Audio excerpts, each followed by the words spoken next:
नमस्कार, स्वागत है आपका रिपब्लिक भारत के डिजिटल प्लेटफॉर्म पर। मैं हूं आपके साथ अनुराग सिंह। पंजाब में इस बार के विधानसभा इलेक्शन में आम आदमी पार्टी अपनी सरकार बनते हुए देख रही है।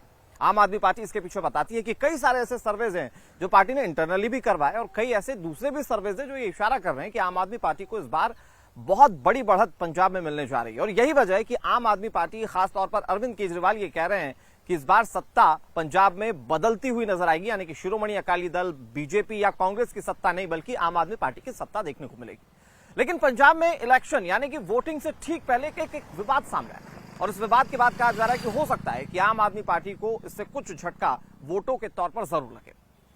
दरअसल ये विवाद कुमार विश्वास को लेकर जुड़ा हुआ है। कुमार विश्वास जो कि कभी आम आदमी पार्टी में हुआ करते थे और कहा जाता है कि कभी ये अरविंद केजरीवाल के करीबी माने जाते थे। उन्होंने दरअसल एक ट्वीट किया और उस ट्वीट में उन्होंने ये बताने की कोशिश की कि कैसे कुछ बाहरी लोग पंजाब में जाकर अपनी राजनीतिक जमीन तलाश रहे हैं।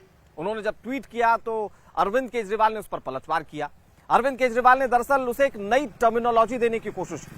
अरविंद केजरीवाल ने उसे स्वीट टेररिज्म बताया और जब उन्होंने इसे स्वीट टेररिज्म बताया, हालांकि उन्होंने स्वीट टेररिज्म बताते हुए इसके पीछे के मायने भी समझाने की कोशिश की कि मैं एक ऐसा टेररिस्ट हूं जो लगातार लोगों के लिए काम कर रहा है। ऐसा टेररिस्ट कहां मिलेगा? लेकिन इसे लेकर राजनीतिक पार्टियों ने अरविंद केजरीवाल पर निशाना साधना शुरू कर दिया है। सबसे पहले कुमार विश्वास इस लाइन में सबसे आगे थे, जिन्होंने ट्वीट किया। उसके बाद ये पूरा विवाद सामने आया। उसके बाद उन्होंने एक और ट्वीट करते हुए अरविंद केजरीवाल से पूछा कि अरविंद केजरीवाल कभी खालिस्तानियों के खिलाफ, आतंकवादियों के खिलाफ कुछ क्यों नहीं बोलते? उसके बाद से चाहे वो भारतीय जनता पार्टी हो, चाहे वो कांग्रेस हो, अरविंद केजरीवाल को निशाने पर ले रहे हैं। बड़ी बात यह है कि इस पूरे मामले पर कांग्रेस पार्टी ने भी सवाल पूछे। राहुल गांधी ने एक ट्वीट किया।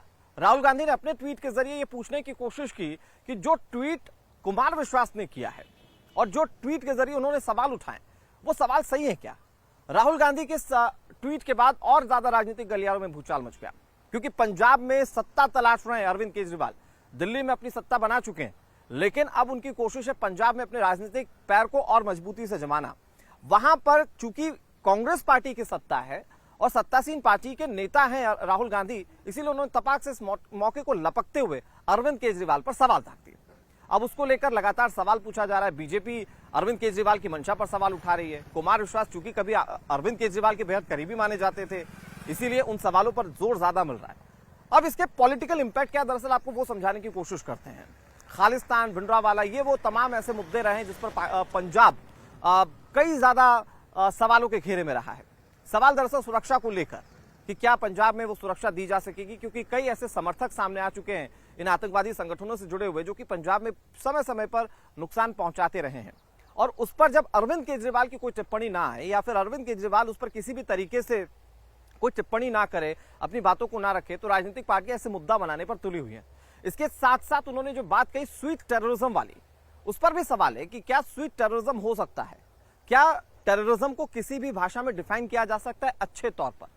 इन तमाम सवालों के जवाब अब जनता जानना भी चाहती है अरविंद केजरीवाल से।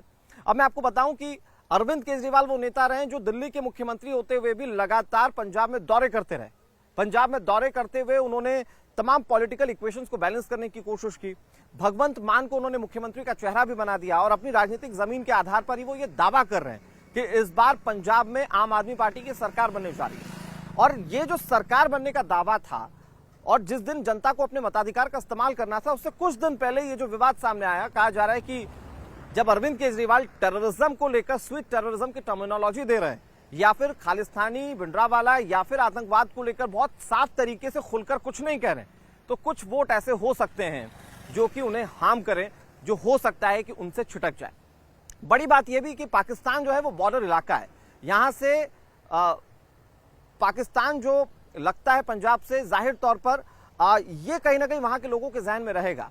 वहां से भगत सिंह भी निकलकर सामने आया और भगत सिंह के नाम का भी इस्तेमाल अरविंद केजरीवाल ने किया, यानी कि अपने आप को देशभक्त बताने की कोशिश की। और ये सब जानते हैं कि पंजाब में जो देशभक्ति का स्वरूप रहा है वो बहुत एग्रेसिव रहा है। लोग वहां पर देशभक्त हैं और हमेशा देशभक्ति दिखाते आए हैं बड़े मंचों पर भी। ऐसे में जब इस पूरे चुनाव को धीरे धीरे राष्ट्रवाद की तरफ घुमा दिया जा रहा है, तो अरविंद केजरीवाल को कहा जा रहा है कि जब वो उस पर कुछ कह नहीं रहे हैं तो हो सकता है कि कुछ वोटों का नुकसान उन्हें जरूर हो। बहरहाल जनता सब कुछ तय करेगी जब 10 मार्च को पंजाब के चुनावों के भी नतीजे सामने आएंगे। ये मुद्दा कितना हावी होता है, अरविंद केजरीवाल को नुकसान पहुंचाता है या वाकई अरविंद केजरीवाल की आम आदमी पार्टी सत्ता में आ पाती, इन तमाम सवालों का जवाब मिल पाएगा। लेकिन बहुत दिलचस्प चुनाव है, क्योंकि अब तक जमीनी मुद्दों पर जो चुनाव हो रहे थे, अब वो धीरे धीरे पंजाब में कहीं और डाइवर्ट होते हुए नजर आ रहे हैं। कैमरा पर्सन अभिषेक के साथ अनुराग सिंह, रिपब्लिक भारत।